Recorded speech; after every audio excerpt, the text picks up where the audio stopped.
And when it does form, and this is, by the way, is not a biology class or a biology lecture, so I'll move away from the brain in a couple of minutes. What we're really seeing is this is where all the emotion happens. And this red line, the thinner it gets, the more connectivity it has between the emotional centers that say things like, I want it now, I want it now, and I want it now, and I want it now, versus, I'm willing to wait. Maybe 1 is okay, but 6 or 7 drinks, not so good. And so these centers are connected. They're there all the time. The connections are there, but they're stronger as kids get older. And one of the things that I think of all the parenting work that we're doing is we're teaching children when they say things like, okay, and they're listening to the parents are talking, the kid's saying, yeah. Whereas some of them are actually there, and the parents are talking, and the children are getting the message. So you have 2 different situations. You have children that are sort of listening, but not really paying attention, and you have children that are listening, and they're engaged. And what we can really think about there is that the brain's not really fully connected by those conversations, whereas the brain is fully connected by those conversations. And there's differences between our children. What we're really doing is we're using prevention as a mechanism for helping them move from disconnect between the emotional centers to connections. So we're moving from immaturity to maturity, from not being able to regulate your own behavior to having a lot of control over your own behavior. And so when I think of parenting is this process by which we raise our kids in a way that they're better at regulating their behavior. They have more control. And that's really what I think about when I think about these parent-based interventions. What can we do that'll make that difference? And from that perspective, I guess that's where I don't see major cultural differences. I think no matter what culture we're in, what we're trying to do is we're trying to raise our children in a way that they have more control over their own behavior and that they can make decisions that are good and bad. And so what age that is, that could be culturally sensitive. But that process, I think, is very similar no matter where you are. And I also think it's similar no matter what era we lived in, whether we go back 5 years, 50 years, or 100 years. So I think our prevention work speaks to this, and there's different levels of prevention. There's earlier stages of prevention where we're asking questions, and then there's later stages of prevention where we're using programs in the field that we know have an evidence base to them that work. And the work that I do with my colleagues, we do it at all of those levels. So we're always asking questions of, why do people do these things? And if we get them to do it a different way, will they be healthier? And then what's the best way of getting that message out into the field in the most economical way so that everybody can do it? So it's not just the parents that have time or the parents that have money or the communities that have better resources, but what's the best way to reach the largest audience and have the biggest impact? So again, I turn back to, well, if peers and friends are everything, why parents? Why not peers? Wouldn't that be the better means to have an impact on young people than parents? And the answer to that is that we have a lot of evidence, and some of that is discussed, so I'm going to go through this sort of briefly, that parents do make a difference.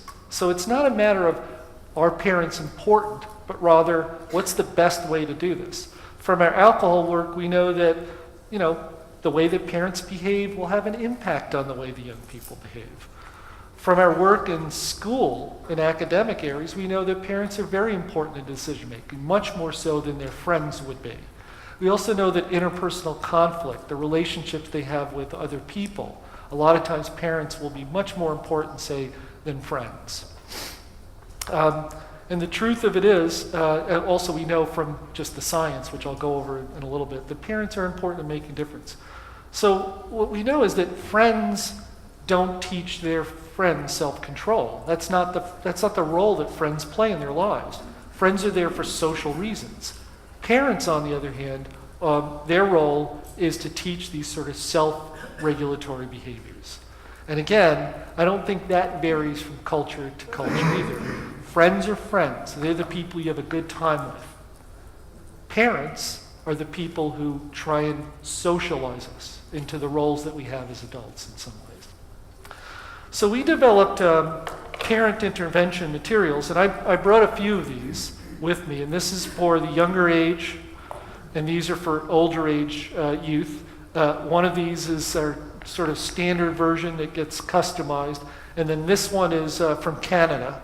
And so in terms of languages, this is in both English and Spanish because it's developed by and large for people in the United States, where these materials are developed in large part for people in the United States as well, but it's spread over into Canada, and then I've given them to people in other countries. So for example, in the Netherlands, they use these for parent-based interventions, and I just received a copy today of some material that's actually being used in Switzerland that is almost about to go out to parents whose sons and daughters get in trouble and they end up in the hospital.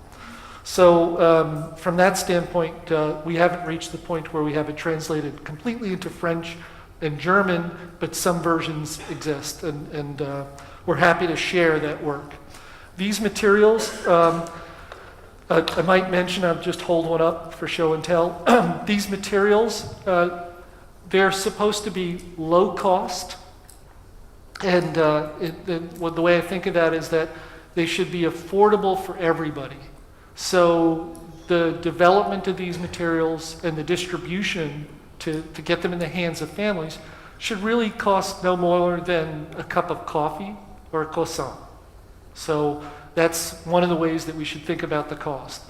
The other way that we thought about in the development of this is that we want this to have maximum impact. This we consider to be a brief intervention. So it's different than the programs that Emmanuel talked about earlier, PTP and family life programs, where parents have to attend multiple hourly sessions across multiple weeks, and there's a very intense programs. This is intended to be able to be handed to a mother or father who could read it at his or her own pace and have conversations with their children. And oftentimes when I meet people for the first time and I show them these materials, they sometimes have a reaction of, how could that work? That's just a booklet. How could that make a difference? And we have a saying, at least in the United States, that good things come in small packages. And this is a good thing that comes in small packages. What I can say is that there's no other parent-based brief intervention that I know of that has had as much research and clinical trials that have been conducted to evaluate the evidence to show that it works. And after at least 8 to 10 of these that have been done by myself and my colleagues, but other people independently of me, the evidence is there that when parents read these materials, it makes a difference in their children's lives. And I'll speak to that more as we go on. So if you're a little skeptical and you think, oh yeah, it's just a booklet. Well, it's not just a booklet. It has different components, and the components are meant, there's more components for younger people where parents will be, they're developing the relationships, the communication patterns, and so on.